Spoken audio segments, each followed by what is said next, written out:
Bine ați venit!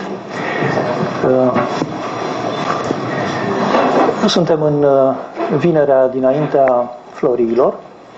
Invitatul nostru este Jean Sévillia, despre care aș vrea să vă spun câteva cuvinte. Vă este cunoscut prin cele 4 cărți pe care le-a publicat la Humanitas, pe care foarte rapid aș vrea să vi le prezint în ordinea apariției în Franța. Este vorba de Terorismul intelectual, care a fost reeditat, aici vă arăt ediția primă, 2000 Franța, 2003 Corectitudinea istorică, în 2007 o carte Corectitudinea morală, căutăm cu disperare valori. Este un anunț ca la mica publicitate.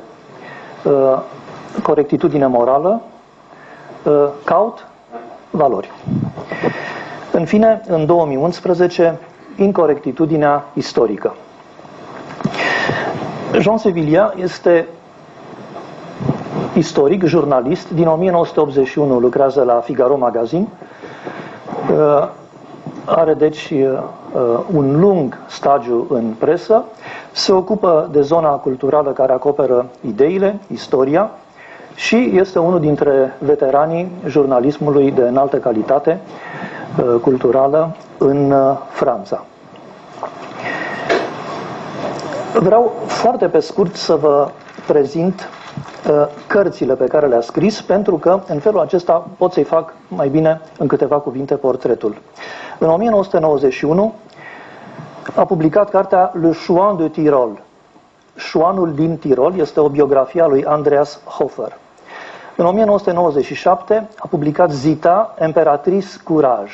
Este vorba de ultima împărăteasă a Austriei, ultima regină a Ungariei, soția lui Carol I de Habsburg, ultimul împărat al Austriei și ultimul rege al Ungariei. În 2009 a publicat Le Dernier Empereur, Charles d'Autriche, ultimul împărat, Carol al Austriei. Acestea sunt biografiile pe care le-a publicat. Eseurile în 2000, Terorismul intelectual din 1945 în zilele noastre, pentru care a luat 2 importante premii, lui Martin și Saint-Louis. În 2003 a publicat în 120.000 de exemplare Historiquement corect, pour en finir avec la pensée unique. Corectitudinea istoriei, pentru a termina odată cu gândirea unică, pentru care a primit premiul Marcel Thiébaut a Societății Oamenilor de Litere în 2003 și Marele Premiu Catolic pentru Literatură în 2004. În 2005 a publicat cartea Quand les catholiques étaient hors la loi, când catolicii erau în afara legii. În 2007 Moralement corect, Recherche, valeur, désespérement, despre care v-am vorbit și care a fost tradusă în românește. În 2011 Historiquement corect. În 2013 Histoire passionnée de la France, care încă nu a fost tradusă, dar îi recomand cu căldură lui Gabriel să o facă. A participat la mai multe lucrări colective. Le-am cules pentru că fac parte din portretul lui intelectual și moral. În 2006 Parole de croyant. În 2008 Le Livre Noir de la Révolution Française, la care a contribuit, un volum colectiv. În fine, în 2008 Liquider mai 68, să lichidăm mai 68. Vă spune totul cum este prezentat pe Wikipedia în limba engleză. Jean Sévillia este un text scurt în care apare așa: Jean Sévillia is a conservative, right-wing French journalist and historian. He is staunchly, asta poate fi și încăpățânat, și fidel, și loial. His staunchly right-wing views have earned him criticism. Asta ni se spune despre Jean Sévillia, că pozițiile lui de dreapta i-au câștigat critici. Despre cărțile lui vreau să vă spun scurt următoarele 2 trăsături. Cum v-ați dat seama, Jean Sévillia este un scriitor un istoric, un biograf catolic, lucru pe care nu-l ascunde, este tată la 6 copii și are 11 nepoți. Este ceea ce se numește un catolic practicant.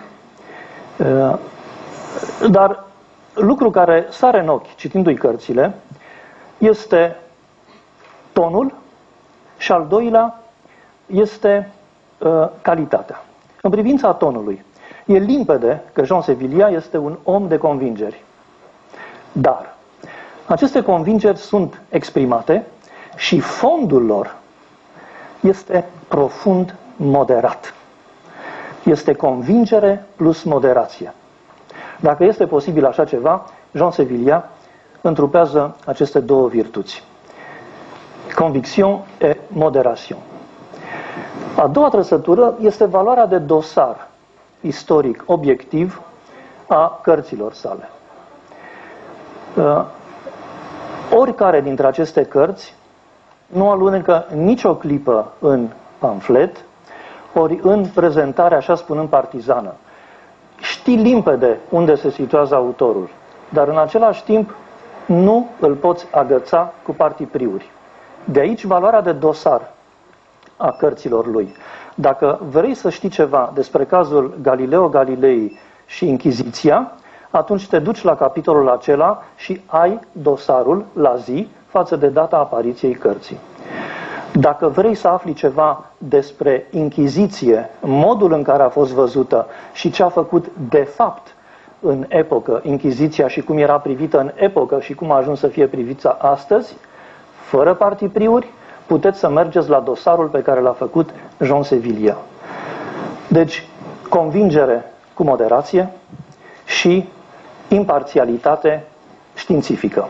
Calitate de dosar la zi a problemei. Trăsături destul de rare. Maintenant, Monsieur Sévillia, je m'assieds près de vous et je vais commencer la question que j'ai préparée pour ouvrir ce débat par quelque chose qui s'est passé en France hier même. C'est-à-dire que, bon, vous écrivez sur le politiquement correct, sur le terrorisme intellectuel exercé par le politiquement correct depuis déjà 15 ans. Mais la chose émeut la société française aujourd'hui même, puisque hier, c'était l'élection à l'Académie française d'Alain Finkielkraut. Et quand a été déposée sa candidature pour l'Académie française, tout d'un coup, certains académiciens ont dit que si Alain Finkielkraut entre à l'Académie, c'est le Front National qui entre à l'Académie. Les passions étaient fortes, puisque Jean d'Ormesson, qui est académicien depuis 40 ans, il a écrit « Si Finkielkraut n'est pas élu, je ne mettrai plus les pieds à l'Académie ». Mais hier, c'est fait. Il a été élu à l'Académie, et la première déclaration d'Alain Finkielkraut, nous le connaissons très bien par son livre La défaite de la pensée, il a dit « Il me semble, d'après ce que j'ai lu, qu'il y a une grande offensive du politiquement correct pour annexer l'Académie. Il semble qu'elle ait échoué. J'en suis heureux pour moi et pour elle. » Elle, ici, ça veut dire pas l'offensive du politiquement correct, mais l'Académie. Et pourquoi est-ce que cette colère s'est déclenchée contre Alain Finkielkraut? Puisqu'Alain Finkielkraut n'appartient pas à l'église du politiquement correct, bien plus, il a critiqué maintes fois cette maladie de la pensée qu'on baptise politiquement correct. En plus, son dernier livre s'appelle L'identité malheureuse. C'est une expression calquée sur l'expression allemande Schlechtes Gewissen, qui se traduit en français la conscience malheureuse. L'identité malheureuse, où il pose le problème de l'identité française et de l'immigration, tabou. En plus, il dit, et je cite,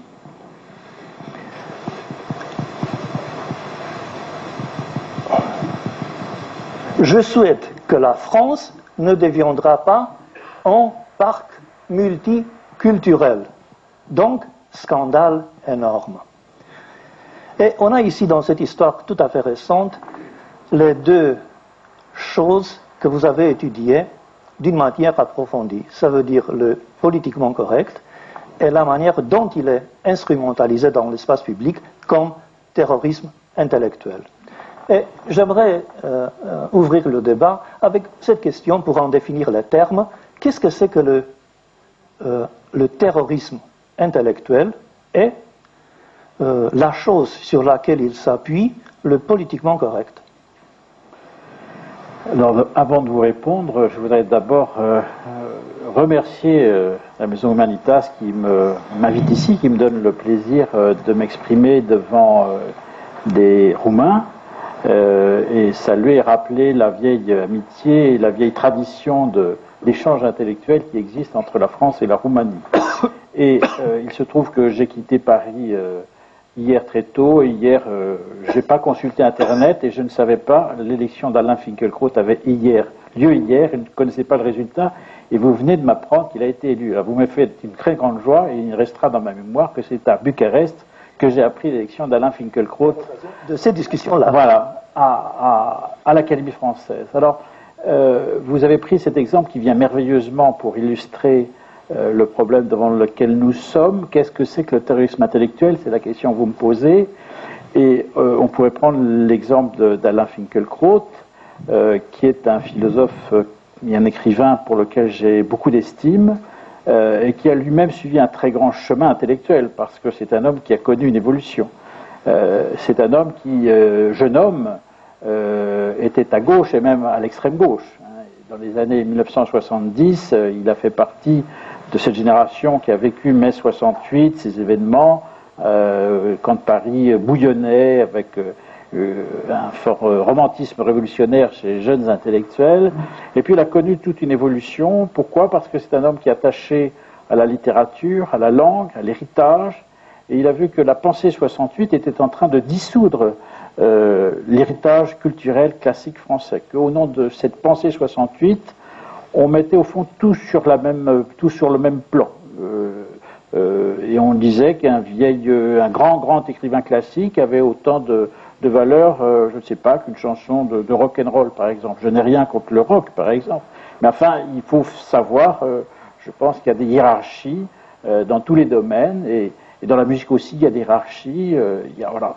Alors, ce qui ne veut pas dire que rien n'est de valeur, il y a des choses mais il faut mettre les choses à leur juste place. Alors, Finkielkraut, voyant se déliter tout ce à quoi il croyait, s'est trouvé en porte-à-faux avec son propre camp, sa propre famille d'origine.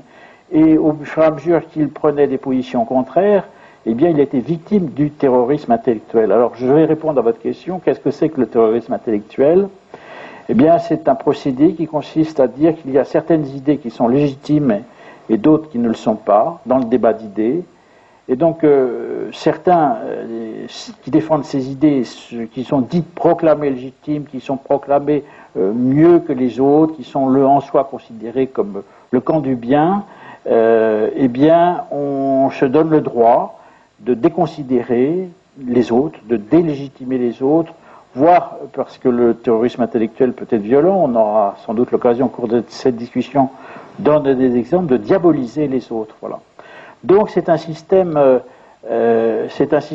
qui, de façon soft, douce évidemment, c'est pas un système sanglant, mais c'est quand même un système totalitaire pour moi, et c'est révélateur d'une incapacité des sociétés modernes, des sociétés démocratiques à envisager la totalité du monde et la diversité du monde. Voilà, c'est vouloir réduire le monde à une vision très idéologique, très orientée, et c'est un système profondément pervers, d'autant qu'on aura aussi l'occasion de le dire, le terrorisme intellectuel force délégitime des positions qui sont celles souvent de la majorité de la population. Voilà. Mais distinguer entre idées vraies et idées fausses, c'est la démarche même de l'intellect. Oui, c'est donc le mal n'est pas situé au niveau de la séparation entre vrai et faux, entre bien et mal. Il faut y avoir d'autres. D'abord, le terrorisme actuel pose il fait une distinction entre le bien et le mal, et il pose comme principe, comme prémisse d'un raisonnement, comme une prémisse philosophique, que ça c'est bien et ça c'est mal. C'est-à-dire qu'on est avant même la discussion, il n'y a plus de discussion, il n'y a plus de dialogue. Je veux dire, la recherche philosophique depuis Socrate, c'est chercher où est le bien. Je dirais, c'est un exercice critique de l'intelligence. Voilà. Et le terrorisme intellectuel, d'une certaine manière, assèche l'intelligence, tue l'intelligence, puisqu'il proclame avant même de dire qu'est-ce qui est bien, qu'est-ce qui est mal. Enfin, je veux dire, il le proclame. Je veux dire, donc il n'y a plus de cet exercice de recherche socratique, de dialogue, si vous voulez. Vous dites dans votre livre Le terrorisme intellectuel, j'ai été l'édition française, vous dites que c'est un système totalitaire, mais dont totalitarisme patelin, hypocrite, insidieux. Et vous ajoutez, il consiste d'abord à imprimer dans l'imaginaire du pays un archétype du mal. Depuis la guerre, vous dites, cette funeste figure a été incarnée par, et la liste est extraordinairement bien choisie, par le fasciste, le capitaliste, l'impérialiste, le colonialiste, le xénophobe, le raciste, le partisan de l'ordre moral. Ici, je vois que le fasciste, j'en conviens, c'est le mal. Le xénophobe, j'en conviens, c'est le mal. L'impérialiste, ah oui, je connais les Russes, donc c'est le mal. Le colonialiste, ah oui, j'en connais, c'est le mal. Le capitaliste, ici j'ai des doutes, et même je suis contre. Donc, première chose qui clique, c'est dans cette liste, pour moi, c'est qu'il y a des gens qui, pour moi, ne sont pas le mal absolu. En plus, je vois ici le partisan de l'ordre moral. En quoi le partisan de l'ordre moral peut être, comme vous dites, l'archétype du mal? Parce que dans la culture contemporaine, on pose comme principe, je dis qu'il y a un bien et un mal, il le pose comme principe, et encore, on arrive à ce paradoxe, c'est-à-dire qu'il y a à la fois du relativisme, c'est-à-dire que la culture contemporaine tente à dire que tout se vaut, il n'y a pas de bien et de mal en soi, mais il faut poser ça comme un principe, comme une obligation, c'est-à-dire on pose le principe qu'il n'y a pas de bien et de mal en soi. Mais dire le contraire, ça devient un mal, c'est-à-dire qu'il y a une sorte de contradiction, c'est-à-dire qu'il devient obligatoire d'être relativiste, c'est-à-dire que le relativisme devient un absolu. C'est une conséquence type du relativisme. Toute position est relative, sauf la mienne. Voilà, exactement. Et alors, ce système fonctionne sur une série d'amalgames, comme la citation que vous avez eu la gentillesse de donner marche comme cela, c'est-à-dire qu'on prend des figures du mal dans le monde contemporain, et alors, évidemment, en histoire, je veux dire, on va prendre une figure du mal typique du monde contemporain, qui est Adolf Hitler, pour lequel, évidemment, tout le monde qui ne peut entraîner que la répulsion de toute personne sensée, mais le terrorisme intellectuel va se servir de cette figure pour l'accrocher à d'autres courants d'idées, à d'autres figures, et ce qui produit cet effet d'amalgame, c'est-à-dire que vous êtes accusé d'être fasciste si vous êtes anticommuniste, c'était le discours contenu des communistes pendant très longtemps, etc. C'est-à-dire que c'est donc un système qui conduit à délégitimer son adversaire en lui accrochant une étiquette qui est une étiquette infamante, parce que, évidemment, personne n'a envie de se sentir accusé d'être proche de Hitler. Et c'est un moyen de faire taire les gens, c'est un moyen assez efficace, parce que ça fait reculer les gens qui n'ont pas de courage. Malheureusement, il y a beaucoup de gens qui n'ont pas de courage. Donc, c'est un schéma assez diabolique, puisque il y a un consensus dans la société sur certaines exemplifications, illustrations de l'archétype du mal. Et on peut convenir que c'est comme ça que fonctionnent les sociétés. Mais le deuxième pas, c'est d'identifier des positions qui ne sont pas directement liées aux exemples de l'archétype du mal avec le mal. Donc, tu n'es pas raciste, mais puisque tu en dis quelque chose qui met en cause le politiquement correct, tu es fasciste, tu es raciste, etc. Et ça fonctionne d'une manière extraordinairement efficace. Mais pourquoi, je me suis demandé, pourquoi est-ce que ça fonctionne si efficacement? Puisque c'est une minorité de type léniniste, non, qui appuie cette idéologie du politiquement correct. Et il y a la société. La société est faite des gens qui parlent qui pensent diversement, etc., veulent avoir droit à la parole, à la diversité, etc. Et tout d'un coup, avec cette manière meule et insidieuse, on fait l'identification. Toi, même si tu en dis autrement, tu es vraiment fasciste. Et le monde dit, ah, mais celui-là est fasciste, est raciste, etc. Mais ma question est, pourquoi est-ce que la société se laisse duper? Alors, se laisse-t-elle duper?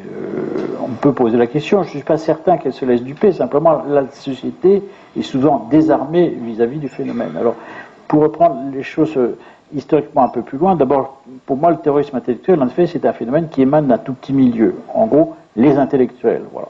Et il se trouve que, alors, ça dépend des sociétés, des pays, mais chez nous, en France, ça a été très marqué. Alors que nous sommes une société démocratique et que politiquement, je dirais qu'il y a 50%, pour faire court, 50% des Français qui votent à gauche, 50% des Français qui votent à droite. Il se trouve que le milieu intellectuel en France, à 80%, est orienté à gauche. Que le milieu journalistique en France, à 80%, est orienté à gauche.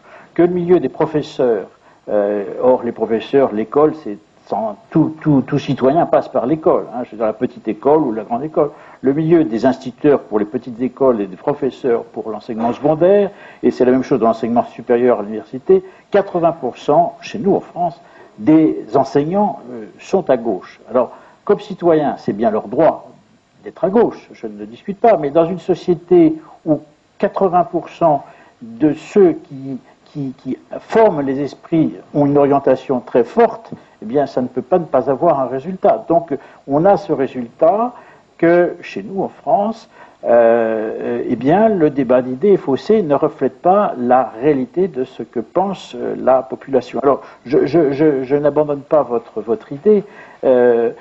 Pourquoi est-ce que la société se laisse faire? D'abord, elle était un peu désarmée, si vous voulez.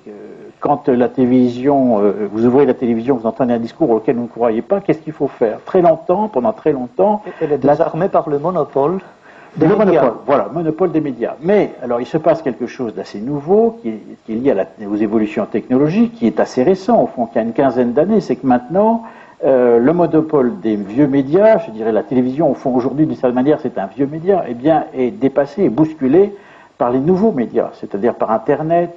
Et donc, nous avons, nous en France, mais je sais que c'est un petit peu dans toutes les sociétés européennes un peu semblable, il y a au fond, il y a de nouveaux médias, comme on dit, alternatifs, c'est-à-dire qu'il y a des blogs qui se créent, il y a des sites, et puis même le monde médiatique lui-même a un petit peu éclaté. Autrefois, il y avait des chaînes nationales dans tous les pays. Chez nous, on disait c'était la voix de la France, c'était la formule à l'époque du général de Gaulle, quand il y avait une seule chaîne. On disait c'est la voix de la France.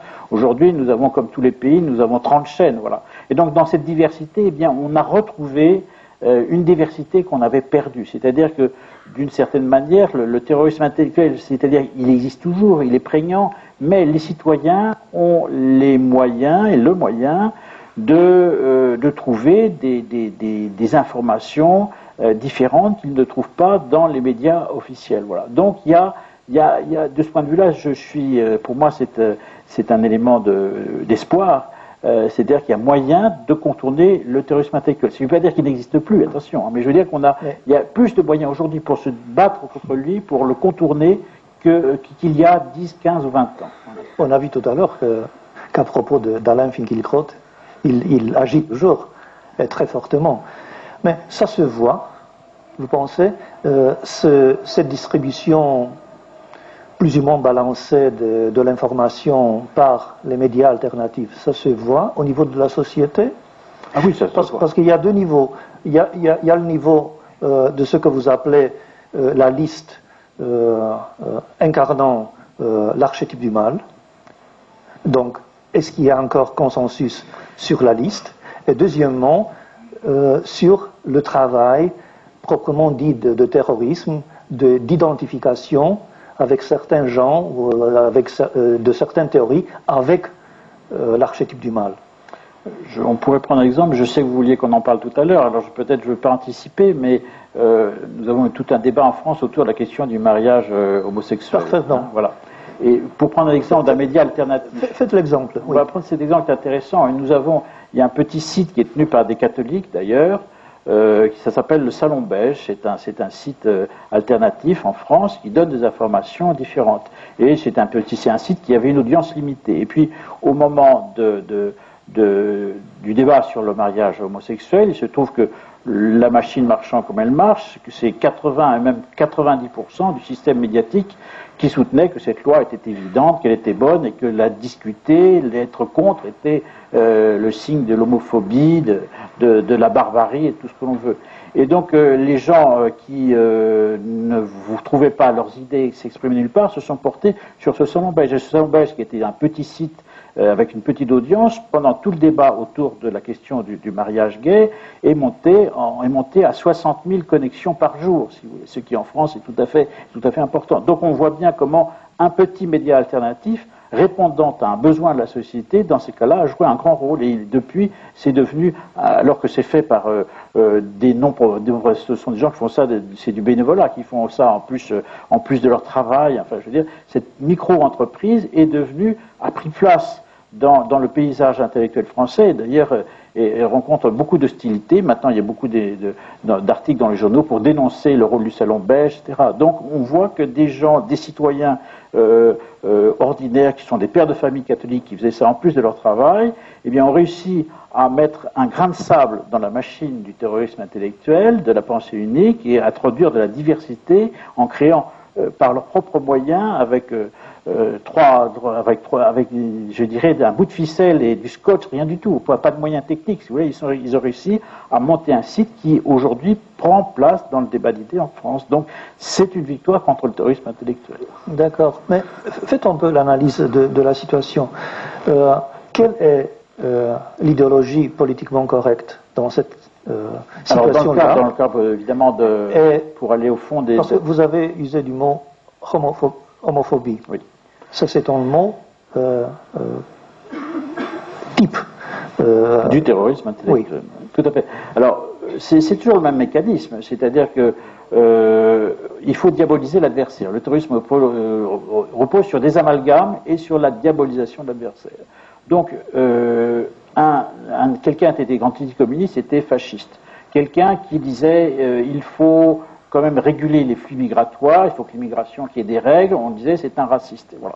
Et quand est arrivé ce débat autour de la question de la normalisation juridique de l'homosexualité, alors je précise que l'homosexualité, elle a toujours existé dans le genre humain, elle existera toujours, il y a un pourcentage, 1, 2 ou 3% du genre humain qui est orienté comme ça, c'est la vie. Voilà.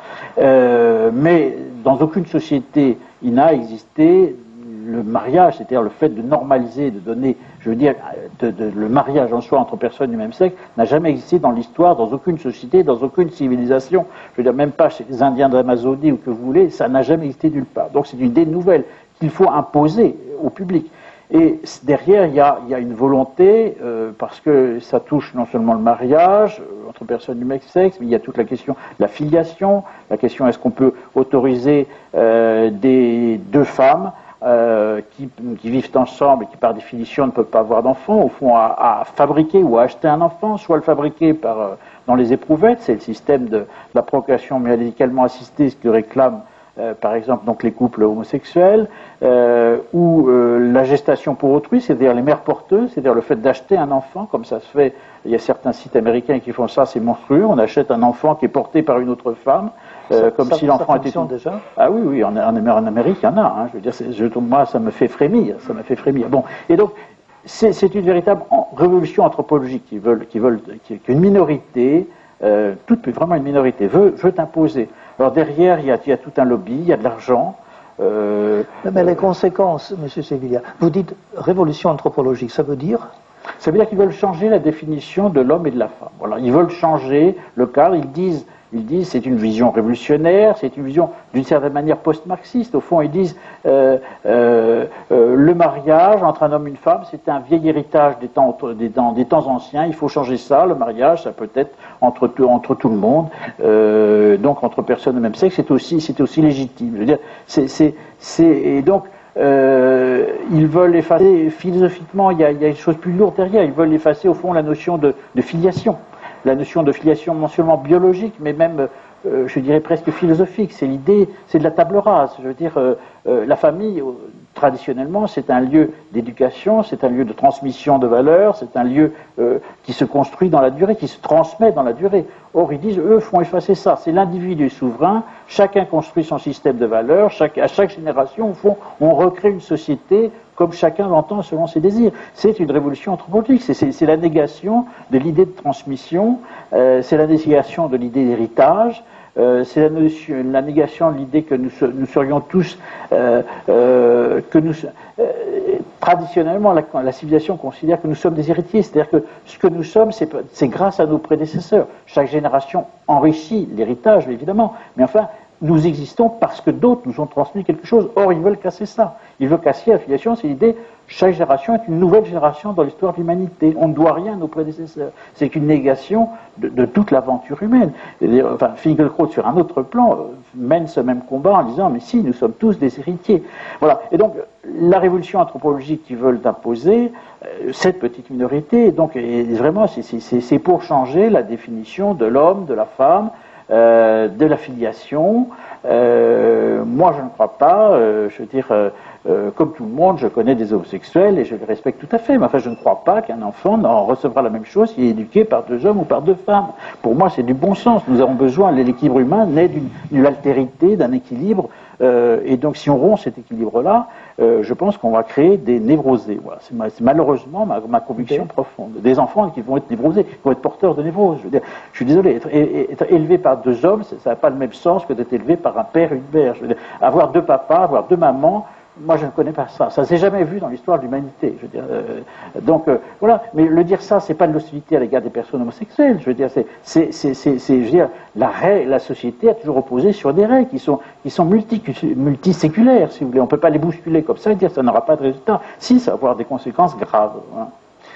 Et ici, le terrorisme intellectuel fonctionne comme ça. Et il fonctionne comme ça, c'est-à-dire vous êtes hostile au mariage sexuel, donc ça veut dire que vous êtes homophobe, donc vous haïssez les homosexuels et vous voulez à la limite les mettre dans des camps. Je veux dire, on dit, ah, mais il y a eu des choses terribles. On dit, ah, vous voulez mettre des étoiles roses. Vous savez que dans les camps nazis, les homosexuels étaient déportés, etc. Ah, vous êtes contre le mariage homosexuel, c'est-à-dire que vous voulez rétablir l'étoile rose.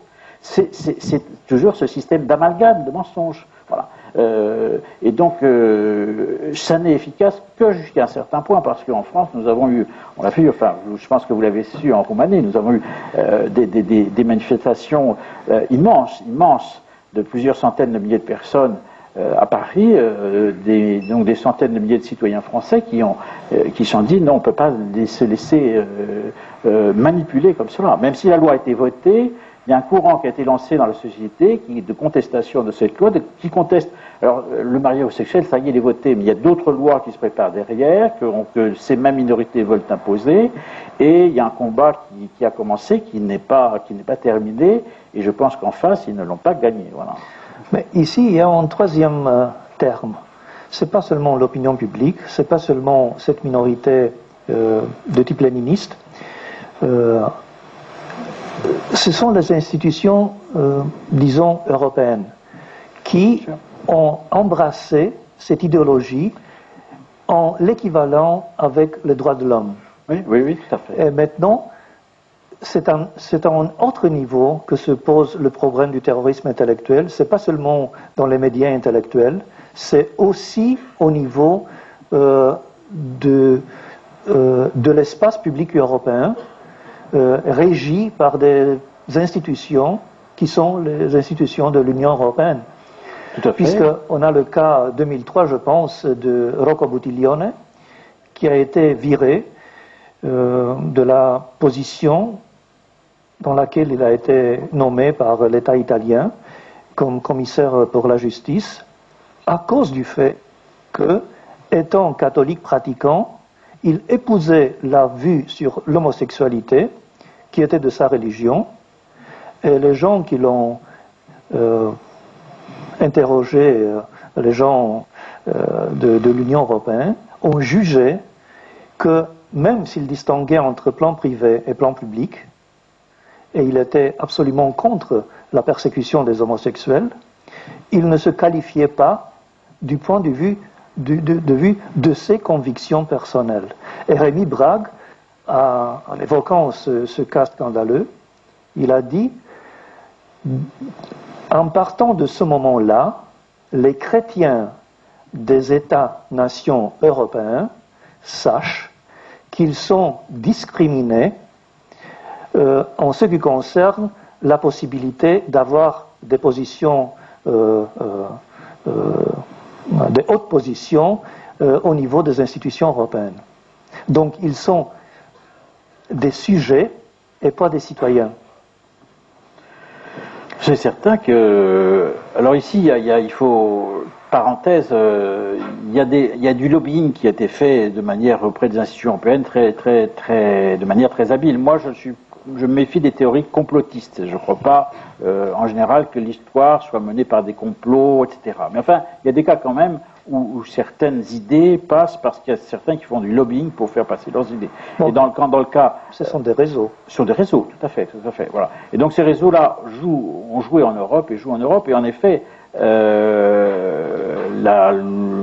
des lois européennes même, et puis comme on est dans un système où la législation européenne va devenir ou devient prédominante par rapport aux législations nationales, mais donc le cadre juridique européen, le cadre législatif européen veut imposer un certain nombre de mensonges, et il prend de ce point de vue-là un visage contraignant qui aboutit en effet c'est la formule de Rémi Brague, c'est-à-dire à ce que ceux qui ne sont pas dans la norme du politiquement correct deviennent des citoyens de seconde zone, c'est-à-dire qu'ils ont le droit d'exister, mais à la condition de fermer leur bouche. Voilà. Donc des sujets et pas des citoyens. Exactement, des sujets et pas des citoyens. Alors une question qu'il faut se poser, c'est jusqu'à quand ce système tiendra-t-il devant la colère des foules, je dirais. Il y a un moment où on peut pas mentir tout le temps. On ne peut pas mentir tout le temps sur tous les sujets. Voilà. Et je ne crois pas que tous les systèmes qui sont fondés sur des mensonges, on l'a vu avec le communisme, finissent par s'effondrer un jour. Je veux dire. Et donc je ne crois pas que sur la durée, ce système qui veut une révolution anthropologique, nous impose une révolution anthropologique, je pense qu'il ne durera pas. Est-ce que c'est moi, mes enfants, mes petits-enfants qui verront la fin du système? Je ne sais pas, mais je pense qu'il n'est pas destiné à durer, précisément parce qu'il ne se fonde pas sur le réel. C'est une idéologie, en fait. C'est une idéologie, et les idéologies finissent toujours par reculer devant le réel. Voilà. Donc, c'est pas fatal. Simplement, il y a un combat à mener pour hâter la fin de cette idéologie. Qu'est-ce que vous en pensez sur ce que Joseph Weiler, dans un livre qui a été traduit en France, qui s'appelle Une Europe chrétienne, point d'interrogation. C'est la seule édition avec point d'interrogation, puisqu'en italien, qui est l'original, c'est Une Europa Cristiana, sans point d'interrogation. Donc, Joseph Weiler a fait le cas de ce qu'il appelait christophobie. Donc, le refus des hauts fonctionnaires européens, des gouvernements européens, de reconnaître le fait que l'Europe a été faite par le christianisme et que le christianisme est incorporé à l'histoire des institutions, à l'histoire des pays européens et dans la culture européenne. Comme disait Georges Bernanos, le christianisme a fait l'Europe. Le christianisme vient de mourir. Donc, l'Europe va crever. Qu'est-ce que vous en pensez sur le christophobie? Cette christophobie est très présente dans les institutions européennes. Elle est extrêmement présente en France. Je veux dire, ça, nous en souffrons beaucoup. Et on l'a vu, au cours de toutes ces manifestations contre le mariage homosexuel dont je parlais aujourd'hui, parce que si c'était des manifestations qui étaient officiellement non confessionnel, mais tout le monde savait que derrière il y avait beaucoup des réseaux catholiques qui s'étaient mobilisés pour ces manifestations, et du coup il y a eu des campagnes extrêmement violentes. On a vu des attaques qui rappelaient un certain anticléricalisme qu'on n'en a pas vu depuis 100 ans. Hein. Je veux dire, au moment du vote, enfin avant le vote de la loi, il y avait une audition, le Sénat, le Parlement ont mené des auditions théoriques pour écouter toutes les voix. Je veux dire, les religions, c'est-à-dire ont eu droit à une audition d'une demi-heure où il y avait le cardinal archevêque de Paris qui représentait les catholiques, le président de la fédération protestante, le grand rabbin de France, un imam qui représentait les musulmans et une dame qui représentait les bouddhistes de France. Déjà, le cardinal archevêque de Paris, dans une nation qui est quand même historiquement catholique, avait autant de temps de parole que la dame qui représentait les bouddhistes. Je crois qu'il y a 1000 bouddhistes en France, il y a 40 millions de catholiques, mais déjà, ils avaient autant de droits de parole.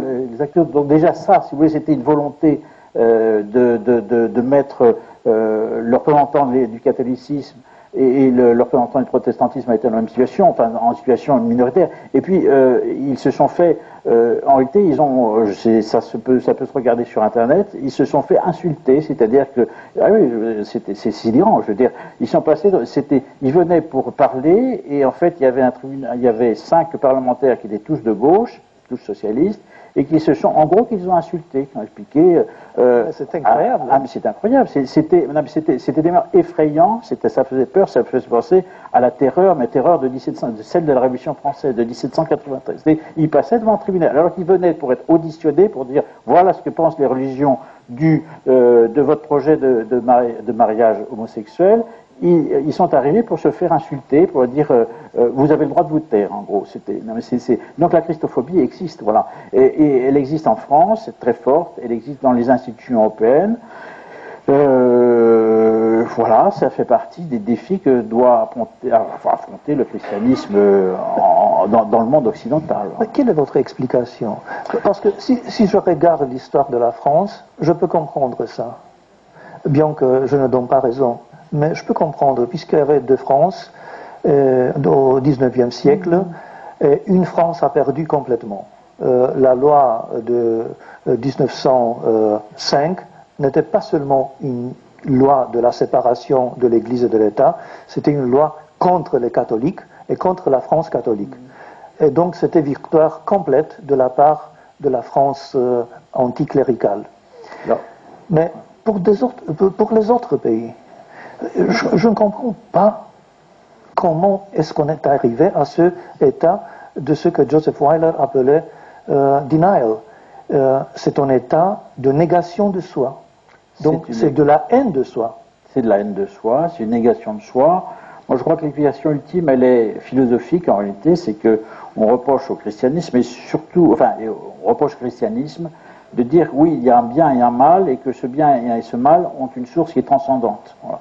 Et la culture contemporaine n'a pas envie de tenir ce discours-là, parce que la culture contemporaine a envie de penser que chaque individu est libre de définir lui-même qu'est-ce que c'est que le bien, qu'est-ce que c'est que le mal. Si on pose l'idée qu'il y a la notion du bien et du mal a une origine transcendante, on n'a plus de liberté d'agir sur le bien et le mal. Ça veut dire qu'il y a un bien et un mal objectif qui vient de Dieu.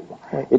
Et donc ça, c'est une idée que la culture contemporaine refuse, parce que la culture contemporaine est fondée sur un hyper-individualisme. C'est l'exaltation de l'individu. Moi, j'ai la liberté de faire ce que je veux sur le plan sexuel, sur le plan de ma vie, je construis ma vie, etc. Et donc, le christianisme, lui, va poser, dire, il y a des règles qui viennent de plus haut. Et donc, c'est mettre des freins,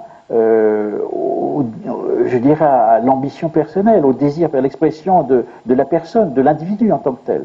Et donc, je pense que c'est là, enfin, si on se rappelle, c'était très intéressant quand même, si on prend le personnage de Jean-Paul II, je dis ça, évidemment, je suis catholique, donc j'ai une grande sympathie pour le pape, mais même si Jean-Paul II, objectivement, était un grand personnage de l'histoire européenne, qu'on soit catholique ou pas, je serais pas catholique, je dirais la même chose, c'est un fait d'histoire. Hein.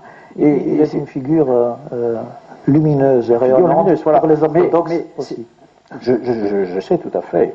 Jean-Paul II disait qu'il y a deux poumons en Europe, qui était l'Occident et l'Orient. Il avait même beaucoup de respect pour la chrétienté dans ses formes orientales. Mais vous avez ce qu'il a dit quand il a prononcé son grand discours à son visite ici en Roumanie, première visite d'un pape dans un pays orthodoxe. Il a dit « Je suis venu ici contempler le visage du Christ dans votre église ». Belle phrase. Ah, c'est formidable. Hein? Ah oui, c'était un grand pape, très grand pape. Mais enfin, pour revenir à ce que je disais, vous voyez, Jean-Paul II a eu en Europe de l'Ouest, vous, votre histoire, vous êtes sorti du communisme, justement, elle était différente. Jean-Paul II, dans la période du communisme, à l'Est ou au centre de l'Europe, avait un visage positif à l'Europe de l'Ouest parce qu'il était anticommuniste. À une époque, sauf chez les communistes, mais enfin, dans les années, quand Jean-Paul II devient pape, dans les années 78, 80, etc., il n'y a plus de séduction du communisme, ou du moins c'est minoritaire. Et donc, il est vu comme l'homme qui lutte contre le totalitarisme. Et donc, sa figure est positive. Et puis, il y a eu un retournement qui fait que chez les intellectuels, dans les milieux médiatiques, Jean-Paul II est devenu au contraire un personnage qui a rencontré beaucoup d'hostilité, ça on l'a vu en France.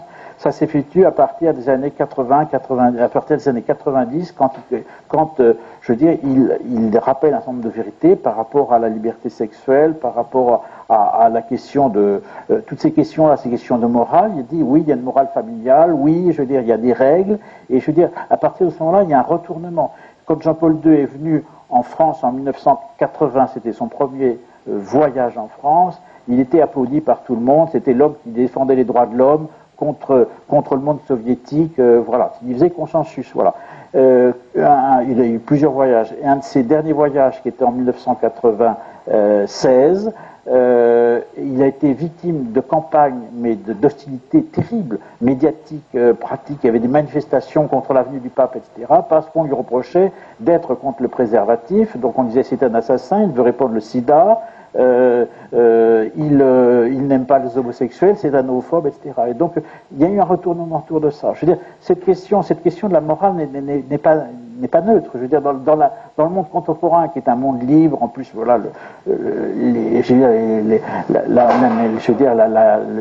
la contraception, toutes ces choses-là qui se sont répandues, qui sont des choses extrêmement répandues aujourd'hui, sont des choses qui sont devenues intimes. Et donc les gens ont l'impression que si on leur dit il y a des règles dans la vie, eh bien ils ont l'impression que c'est une agression personnelle. Et donc moi je pense qu'ultimement il y a ça, voilà, dans cette hostilité au christianisme. Donc ça explique cette expression, le partisan de l'ordre moral. Donc Jean-Paul II s'est identifié exactement avec le partisan de l'ordre moral, donc archétype du mal. Voilà.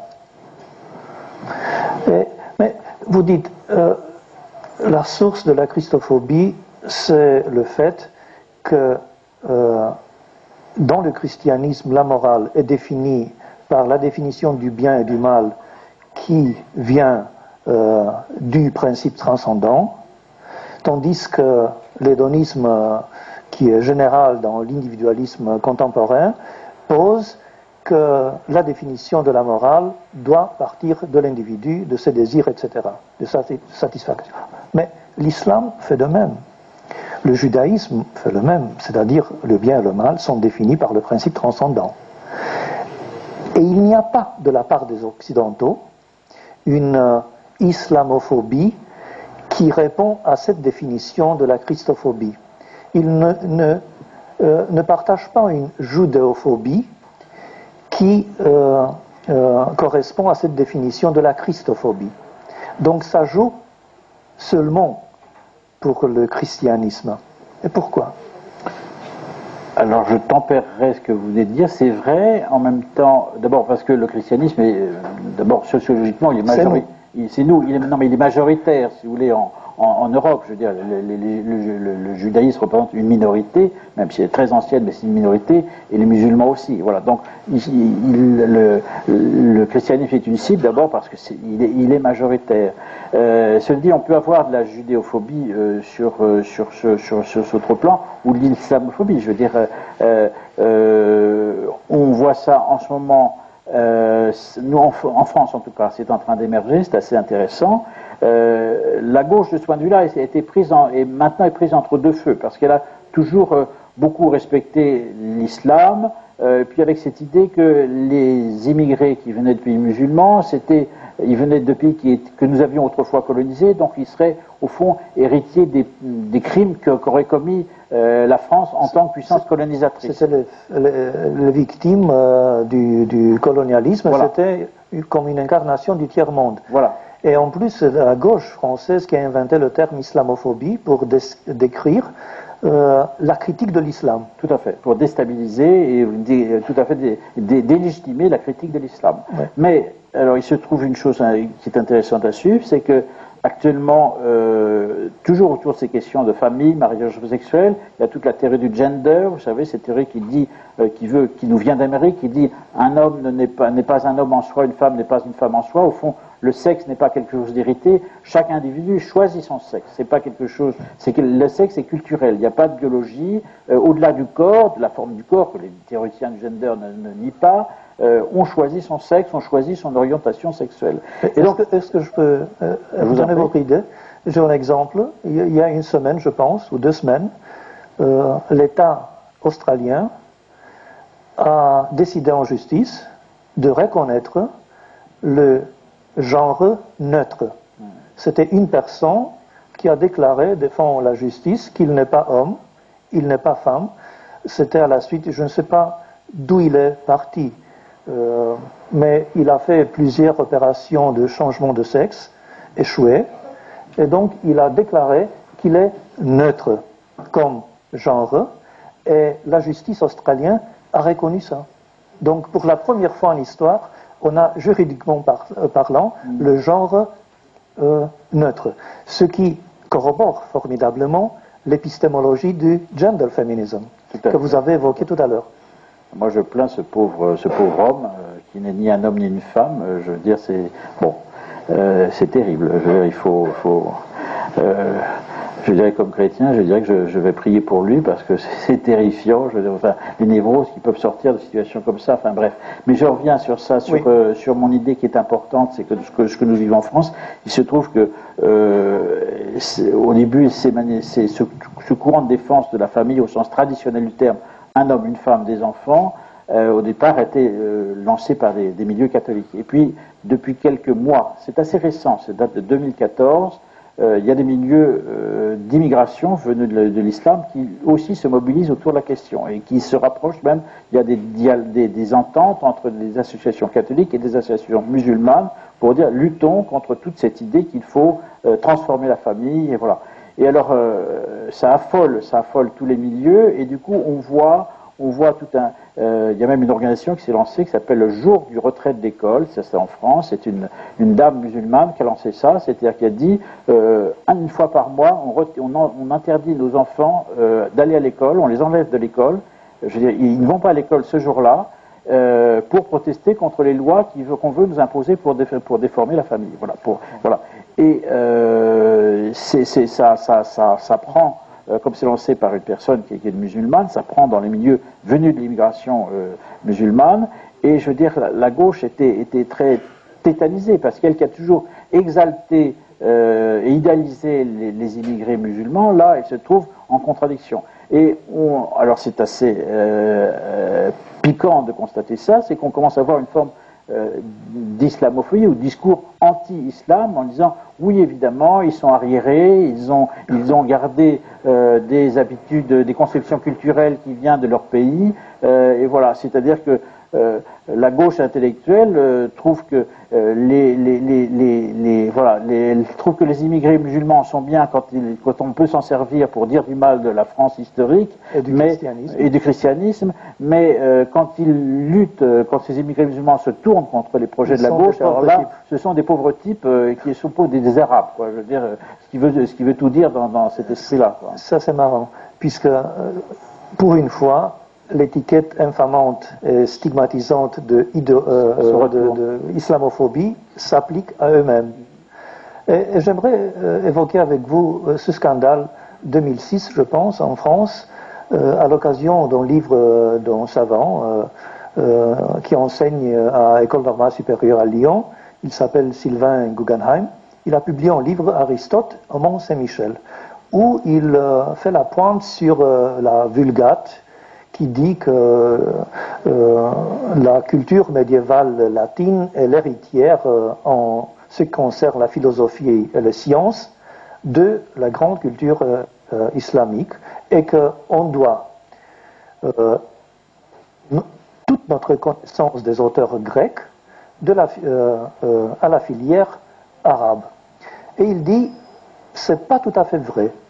Il y avait au Mont-Saint-Michel des traducteurs avant le contact avec les traducteurs, avec les traductions arabes des auteurs grecs, qui traduisaient directement du grec, et il n'y avait jamais eu rupture radicale comme on pensait, comme on pense dans la Vulgate historiographique sur le Moyen-Âge. Il n'y avait pas rupture complète entre culture grecque, savoir de la langue grecque, et culture latine, renaissance de la science et de la philosophie en terre du christianisme grec.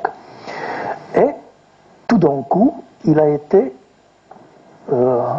l'objet d'une campagne, il a été identifié avec le mal. Il a été décrit comme islamophobie savante. Qu'est-ce qui s'est passé?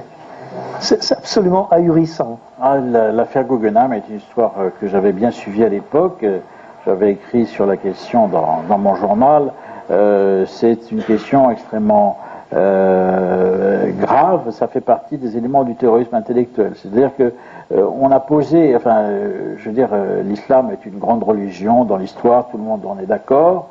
Cela dit, je pense que toute religion peut être discutée librement, et puis les implications sociales, les conséquences d'une religion peuvent être discutées. Or, aujourd'hui, l'islam tente d'avoir un statut, sauf, il y a cet exemple, mais c'est parce que ça concerne les immigrés. Mais je veux dire, l'islam devient quelque chose d'un peu intouchable. Voilà, il y a une sorte de tabou autour de cela. Et alors, en effet, le livre de Guggenheim consistait à dire non, au Moyen-Âge, nous n'avons pas tout ce que, parce que vous venez de résumer, nous ne savons pas tout ce que nous savons de la pensée grecque, de la philosophie grecque, des scientifiques grecs, grâce aux Arabes. Il y a aussi des traductions qui existaient en Occident, il y a eu des échanges qui ont continué entre Byzance, Constantinople et Rome, en dépit des schismes, de la séparation entre l'Église d'Orient et l'Église d'Occident. Il y a des échanges intellectuels qui ont continué entre les papes, les patriarches, etc.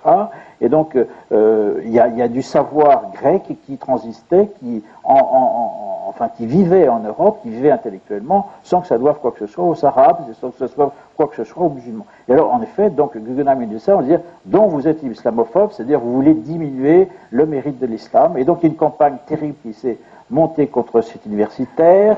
Ça s'est traduit par lors des articles de presse dans tous les journaux intellectuels, lus par les intellectuels en France, accusant cet homme qui est un chercheur, qui est un savant, qui n'a pas d'étiquette politique ou il n'est pas un intellectuel public. Oui. Donc qui est devenu des campagnes pour l'accuser d'être un islamophobe. Ses bons confrères à l'université, à une école normale, montaient des assemblées générales, faisaient voter les étudiants. Est-ce que vous pensez qu'il faut qu'on aboutisse à la destitution du professeur Guggenheim? Donc, on a mobilisé les étudiants contre lui. On a mobilisé les étudiants contre lui. Des pétitions faites par les enseignants de l'École normale supérieure de Lyon, qui est un des grands lieux, une des grandes écoles intellectuelles françaises. Pour l'exclure ou quoi? Voilà, pour l'exclure, demandant qu'on le débotte de son poste. Et le motif, c'est l'islamophobie savante. Voilà. Et alors que c'est un spécialiste du monde médiéval, de la pensée médiévale, je veux dire, on lui a plus donné de direction de thèse, c'est-à-dire que il était exclu des jurys de thèse dans son domaine de compétences. Donc un véritable phénomène du terrorisme intellectuel, mais pour le coup dirigé contre un homme. Voilà. Alors nous, ça c'est les années 50, c'est le stalinisme. C'est ce que j'allais dire, ce sont des procédés staliniens, c'est un procès politique, on lui a fait un procès politique, voilà. Alors, il se trouve que, alors paradoxalement, c'est là où je sais que certains s'en sont mordus les doigts après, ils se sont aperçus que son livre, il y a une énorme publicité parce que tout le monde parlait de ça. Donc, il y a beaucoup de gens qui se sont mis à acheter le livre de Guggenheim, qui est un livre savant, un peu compliqué d'ailleurs. Il y a un tas de gens qui ont acheté ce livre pour dire mais qu'est-ce qu'il y a dedans. Du coup, ça lui fait une publicité énorme. Il a vendu des milliers d'exemplaires de son livre, ce qui n'était pas prévu par ses adversaires. Et du coup, ils se sont trouvés assez ennuyés. Et puis, il a été très soutenu par d'autres journaux, dont le mien. Et donc, finalement, Dieu merci, parce qu'à un moment, on a eu peur pour lui. On a eu peur pour lui. D'ailleurs, à un moment, il a eu, moi, je le connais, on a des échanges intellectuels. Et vous avez fait une interview avec lui? Oui, oui, je l'ai interviewé plusieurs fois, et puis on s'échange des mails de temps en temps sur des problèmes historiques. Enfin, je veux dire. Est-ce qu'il a été limogé de Lyon? Non, non, finalement, non. J'ai eu peur un moment pour lui. Finalement, il a réussi avec le temps à reprendre une position d'équilibre. Voilà. Mais il a le droit de conduire des thèses? Oui, oui, oui, ça, voilà. Mais il lui a fallu, je dirais, 3 ans de combat, de bagarre, pour arriver à rétablir sa situation. Voilà. Donc c'est assez inquiétant de voir. Il y a un côté bouc émissaire dans ces cas-là, parce qu'il y a eu un moment, le cœur même de cette campagne contre lui, ça a duré, le cœur même c'était 3 semaines, 1 mois, c'était assez bref, mais je veux dire, c'était d'une violence incroyable. Je veux dire, cet homme était devenu une sorte d'ennemi public, si vous voulez. D'ailleurs, à telle enseigne qu'il n'osait plus sortir de chez lui, enfin, je veux dire, c'était incroyable. Mais on l'a insulté. Ah oui. Le livre, soi-disant savant, qui a été publié contre lui, qui a été géré par un grand médiéviste, qui est Alain de Libera, avec une préface ignoble, où il est traité d'islamophobe savant, mais sous la tutelle de Rémi Brague. Parce que je pense que le vrai objet de cette campagne, c'était pas Sylvain Guggenheim, il était jugé comme pion, mais Rémi Brague. Oui, Rémi Brague, on peut peut-être dire en 2 mots pour le public qui est ici, qui est un grand historien spécialiste des philosophies anciennes médiévales, philosophie musulmane, philosophie juive, philosophie chrétienne aussi. Il y a 4 langues, oui. Le latin, le grec, l'hébreu et l'arabe. Voilà, et en plus il parle évidemment l'allemand, l'anglais, l'italien, l'espagnol, il est extrêmement impressionnant. En plus c'est un homme délicieux, d'une grande simplicité, moi je le connais, je l'apprécie énormément. En roumain est traduit un de ses livres. D'accord. Voilà. Europe, la voie romaine. Voilà. Et il a le défaut d'être catholique, voilà. Et catholique qui ne se cache pas d'être catholique. Avoué, catholique avoué. Oui, catholique avoué. Alors ça lui vaut beaucoup d'adversaires, voilà. Mais enfin, ça lui vaut aussi quelques solides amitiés. Oui. Mais ce qui est extraordinaire, c'est que la France est une démocratie consolidée, avec une tradition de révolution, etc. Dans une tradition révolutionnaire. Mais quand même, on ne peut pas la comparer avec la Roumanie quant à la tradition démocratique. Et le même phénomène joue ici, démocratie récente, qu'en France. Ici joue toujours aussi le terrorisme intellectuel. Par exemple, il y a un site qui s'appelle En ligne droite, qui a été par des gens de gauche ou d'extrême gauche, et il faut se souvenir toujours que les gens de gauche aiment et soutiennent les gens d'extrême gauche, qui a été, on lui a confectionné une identité homophobe et islamophobe à partir de ces tabous qu'ils ont mis en critique et qui est exactement comme en France, on les juge comme islamophobes et homophobes parce qu'ils défendent la famille traditionnelle, donc ils sont homophobes, et en plus ils ont critiqué l'islamisme comme idéologie terroriste, donc ils sont islamophobes. Ici joue le même mécanisme du terrorisme intellectuel, bien que la situation de la société et le climat moral et social soient totalement différents. Oui, et je pense que ça c'est un des mauvais côtés de la mondialisation. D'ailleurs, je ne sais pas s'il y a beaucoup de bons côtés de la mondialisation, mais c'est un autre débat. Mais c'est qu'au fond, il y a une sorte d'unification du débat d'idées, en tout cas à l'échelle du monde occidental au sens large. Hein, je veux dire, on s'aperçoit au fond que c'est les mêmes thématiques. Le politiquement correct, c'est le même. Au fond, il touche les mêmes sujets. aux États-Unis et dans l'ensemble de l'Europe et l'Europe de l'Ouest, ou ce qu'on appelait autrefois l'Europe de l'Est. C'est les mêmes thèmes. Il y a une sorte enfin, je veux dire, comment dirais-je, il y a un noyau dur du politiquement correct ou de la pensée unique qui s'est constitué, qui est le même à peu près dans le monde occidental. Et donc il produit les mêmes effets, même si nous avons des états de société différents, on a les mêmes effets quand on touche à ces sujets-là, qui sont les grands tabous de l'époque. Puisque les éléments du mécanisme que vous avez décrits sont...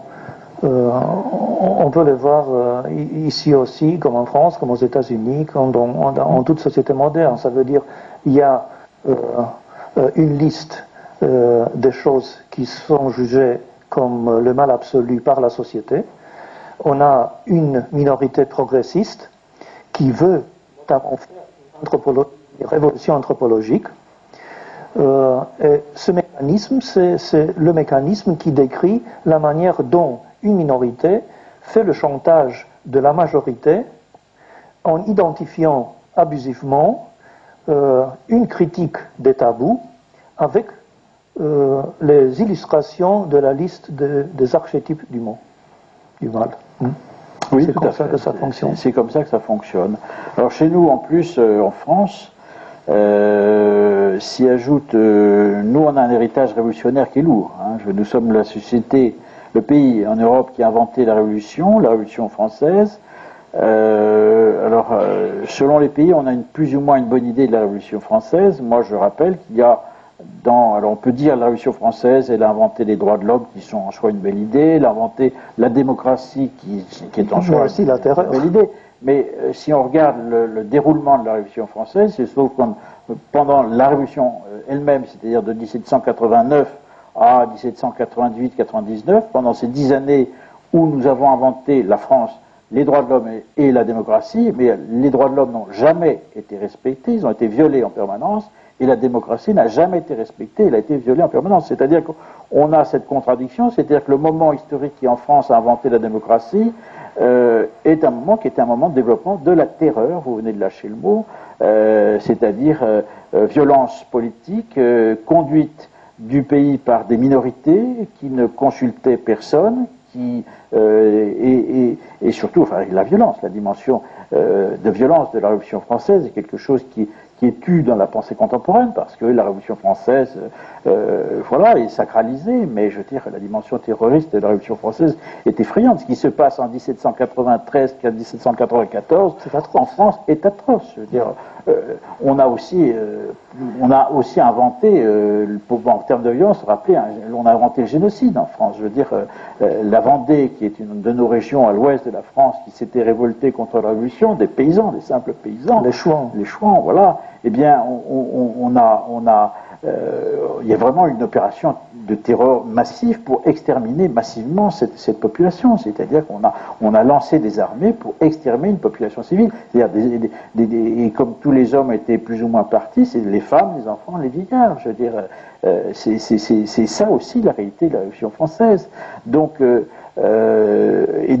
cette dimension de violence est une dimension qui existe aussi dans l'histoire, malheureusement, de mon pays. Je le constate comme historien. J'ai écrit une histoire de France, vous avez eu la gentillesse de le rappeler tout à l'heure, que j'ai publié il y a peu de temps, avant Noël, l'histoire passionnée de la France. Mais ce que je constate, c'est que mon pays, que j'aime beaucoup, que j'admire, voilà, pour lequel j'ai une passion, mais il a aussi, il y a des moments dans toute son histoire où il y a des moments où c'est une société qui a ses fragilités, la France. Je dirais, elle peut basculer dans la violence de façon assez forte. Et on a aussi des épisodes de violence dans toute notre histoire. Des guerres civiles, on en a eu.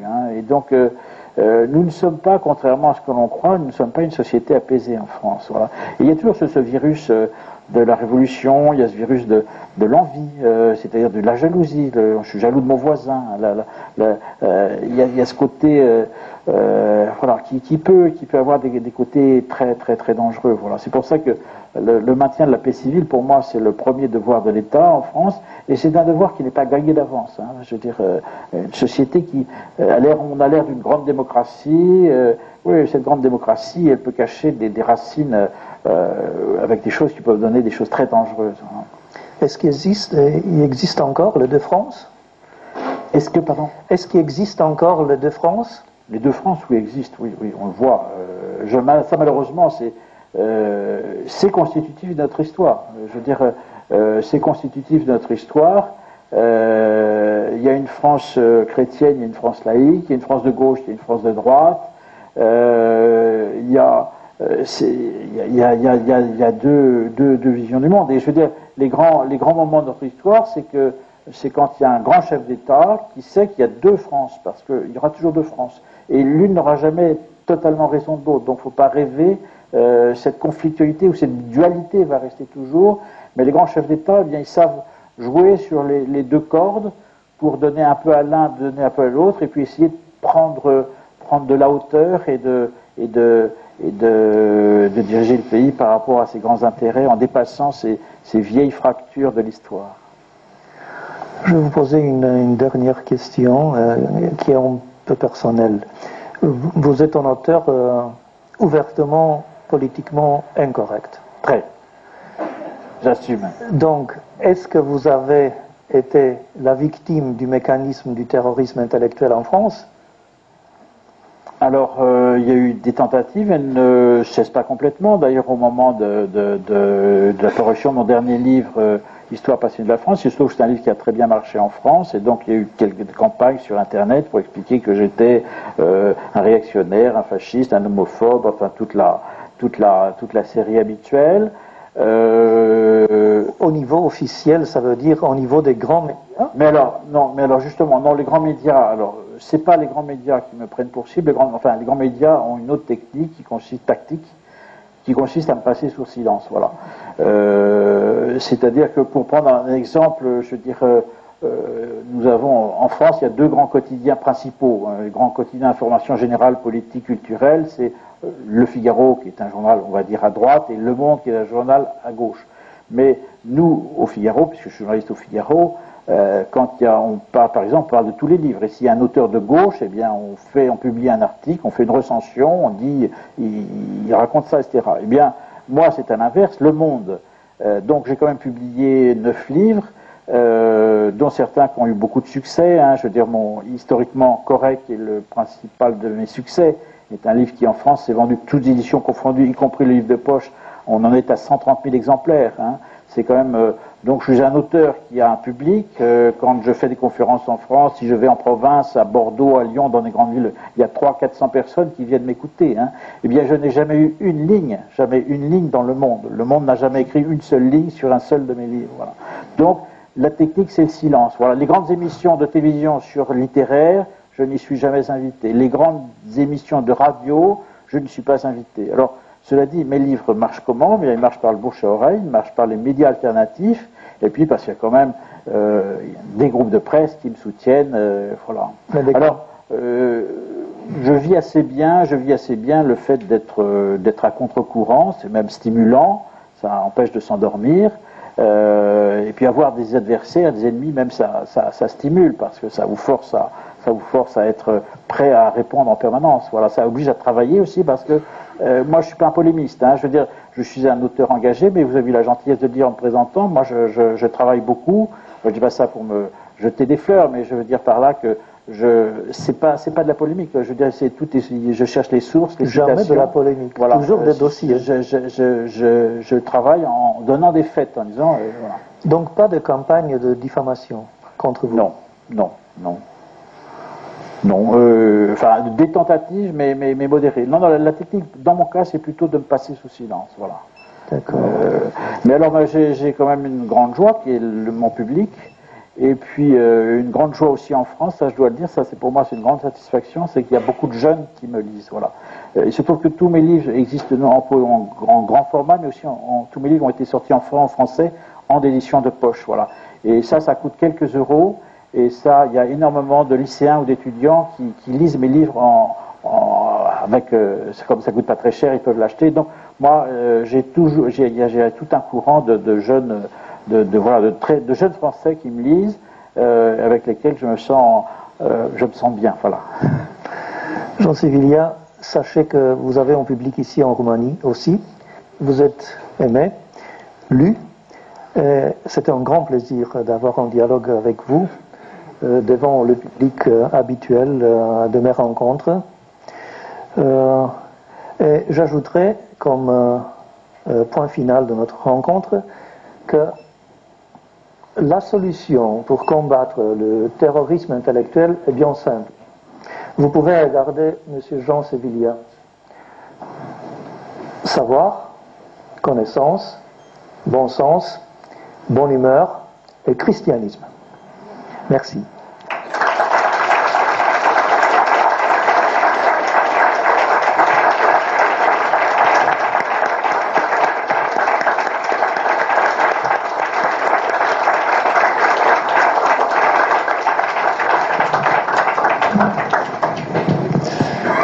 Si vous me permettrez, je voudrais vous adresser 2 ou 3 mots. Premièrement, on vous remercie d'avoir accepté d'être notre hôte ce soir dans la librairie Humanitas de Cismigiu. Et je voudrais vous dire que je vous dois 2 choses dans ma biographie spirituelle et dans ma biographie en général. Premièrement, comme intellectuel humaniste, je vous dois une chose essentielle, c'est-à-dire qu'en formation, parce que j'ai fait des études de philosophie, je suis habitué de penser avec ma tête. Mais je crois qu'aucune personne qui cherche à comprendre ou s'approcher de la vérité n'aime pas la solitude. Et alors, on veut se vérifier par rapport aux autres. Parfois, on a la sensation d'être seul au monde, dans un monde hostile, comme le monde que vous avez décrit ce soir avec mon ami Horia Patapievich, la correctitude politique. Alors, je vous dois premièrement un appui parce que je ne me sentais pas seul dans le monde de l'Europe et de l'Occident, grâce à vous et à autres collègues de vous. Deuxièmement, je vous donne une chose, point de vue éditorial. Au début des années 90, quand on a décidé de publier des auteurs comme Besançon, Revel, Pierre Manant, même François Furet, Raymond Daron, j'ai eu des rencontres avec des intellectuels à Paris qui m'ont reproché le fait d'avoir fait ce genre de choix culturels. Ils m'ont dit, mais vous voyez, ce ne sont pas les progressistes de notre pays, vous êtes mal orientés. Alors, j'étais très fier quand j'ai découvert vos livres. J'étais fier de pouvoir les publier dans notre pays. Et parmi mes réussites éditoriales, il y a la découverte de vos livres. Et je suis très fier d'avoir publié votre 4 livres, ce titre, dans des dizaines de milliers, de mille d'exemplaires en Roumanie. Et je crois que l'effet de ces livres se voit. C'est un secret. Jamais on sait comment pénètre l'esprit dans le monde. Il y a des voies qui ne peuvent pas être découvertes et décrites. Mais je crois que l'esprit est entré dans le monde aussi avec l'aide de vos livres. Et je vous remercie pour ça.